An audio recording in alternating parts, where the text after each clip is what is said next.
आज मैं मैरिज के लिए बताऊंगी कि कैसे मैंने खुद अपनी लाइफ में एक अच्छा लाइफ पार्टनर कैसे चूज़ की, कैसे मैंने उसको मैनिफेस्ट की, अट्रैक्शन कैसे लॉ ऑफ अट्रैक्शन यूज़ की। तो मैंने तो विज़न बोर्ड बनाई थी। दूसरा मैंने स्क्रिप्टिंग भी की थी और विजुअलाइजेशन भी की थी, तीनों यूज़ की थी, क्योंकि मुझे उस समय लग रहा था कि नहीं हो पाएगा। जब जो चीज़ आपको चाहिए होता है ना, आपको उस टाइम में लगता है कि ये तो पॉसिबल ही नहीं है, ये हो ही नहीं सकता। बट दुनिया में हर चीज़ पॉसिबल है। अगर आपके माइंड में वो चीज़ आ रही है, मतलब वो चीज़ होगी, ज़रूर होगी। तो मैंने कभी नहीं सोचा था कि इतने अच्छे से शादी होगी। मेरी जैसी मेरा ड्रीम लाइफ था कि मेरी इस तरह से शादी हो। तो मेरे घर में सबसे बेस्ट शादी मेरी ही हुई। मतलब मेरे हर एक चीज़ मेरी पसंद का। तो कैसे मैंने क्या किया, तो सबसे पहले आपको अपने ऊपर हील करना पड़ेंगे।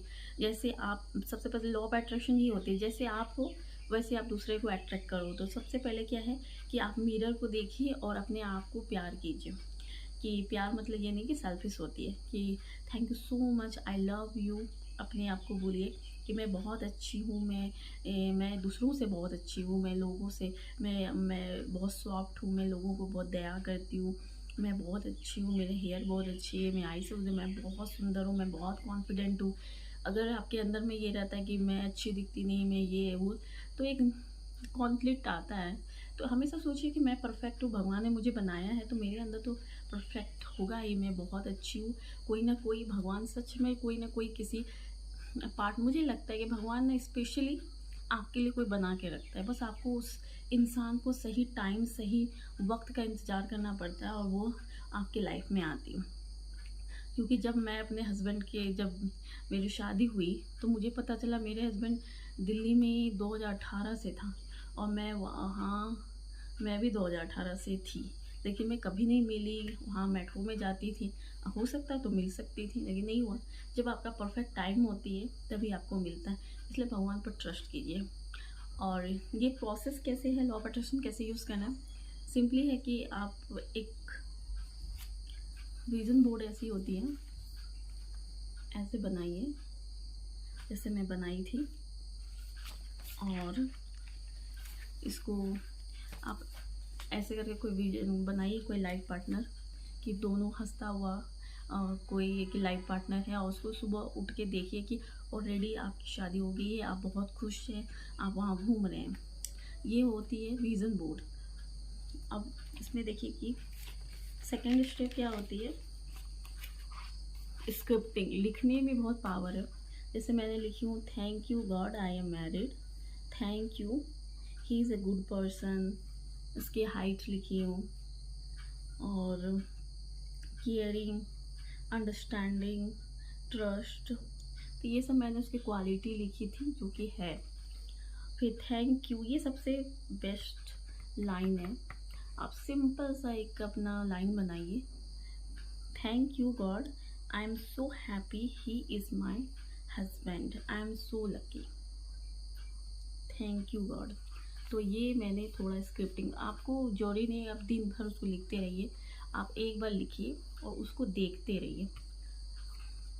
तो और देख के अब ऐसे फील कीजिए कि ऑलरेडी आपको मिल गया। जब आपको मिल जाएगी, इसके बाद मैं सेकेंड स्टेप अफर्मेशन होगी।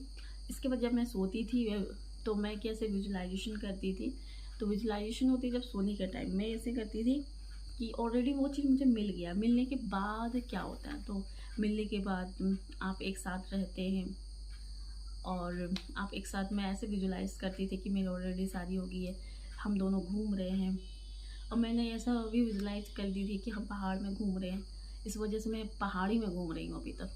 तो जो भी विजुलाइजेशन करना है सोच समझ के कीजिए, वो होता है बहुत जल्दी, बहुत परफेक्टली हो जाता है। तो ये विजुलाइज कीजिए कि चलो आपको मिल चुका है। आपको शादी होने के बाद आप सोचिए कि ये फॉर्मेट है जिसमें कि ये भी प्रेजेंट आपका है सिचुएशन और ये फ्यूचर का भी है फ्यूचर। तो इसमें सोचिए कि ये ऑलरेडी हो चुकी है। आप मॉर्निंग में उठ के ये जो गेट है उसमें कैसे आप उठना चाहोगे, बोलना चाहोगे, तो मॉर्निंग में आपको बहुत मज़ा आएगा इस प्रोसेस में काम करने पर।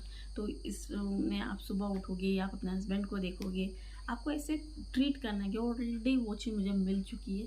फिर आप मतलब होती क्या है कि लॉ ऑफ अट्रैक्शन में फीलिंग जब आपको कोई चीज़ मिल जाता है तो आपको कितनी खुशी और फीलिंग आती है, वही चीज़ आपको बहुत जल्दी अट्रैक्ट करके आपकी लाइफ में देता है। और जब आप डाउट करते हो तो वो चीज़ आपसे दूर होने लगता है। तो बहुत ही सिंपली है कि आप अपने मैरिज लाइफ में अगर आप कोई लव मैरिज करना चाहते हो तो उसके लिए क्या करना चाहिए। उसके लिए आपको उसका फ़ोटो देखिए और सोचिए कि माइंड में कि इस लड़की से आपकी शादी हो चुकी है, ऑलरेडी हो गई है, और वो हैप्पी लाइफ को जीना स्टार्ट कीजिए। तो जितने भी सक्सेसफुल लोग हैं, जितने भी लोग हैं, सब यही करते हैं कि वो चीज़ मिला नहीं है लेकिन ऑलरेडी वो जीना स्टार्ट कर देते कि जब उसको मिल जाएगी तो वो कैसे उठेगा, कैसे उसकी बिहेवियर होगी, कैसे वो बोलेगा, कैसे वो चलेगा, तो वो चीज़ वो करना स्टार्ट कर देते। तो यही होती है। तो क्या होता है कि लॉ ऑफ अट्रैक्शन और मैनिफेस्टेशन में जो फ्यूचर का चीज़ है वो अभी आप अट्रैक्ट कर रहे हो, वो चीज़ आपके पास आ जाता है आसानी से। तो यही है मैनिफेस्टेशन। अगर आपका क्वेश्चन है कि कैसे और कैसे लिखना चाहिए, क्या करना चाहिए, इसका यही सिंपली मेथड है और कुछ नहीं होता है दुनिया में, और कोई कुछ नहीं बता सकता। मैंने खुद की हूँ और मेरा खुद का एक्सपीरियंस है। और करना मैं तो चाहूँगी कि हर इंसान को मैनिफेस्ट करके ही शादी करना चाहिए, क्योंकि सही में एक अच्छा इंसान मिल जाता है। और आप दोनों अगर सेम सेम क्वालिटी का होते हैं तो बहुत सही रहता है, लाइफ और अच्छी हो जाती है। तो किसी को क्वेश्चन तो प्लीज़ कमेंट में।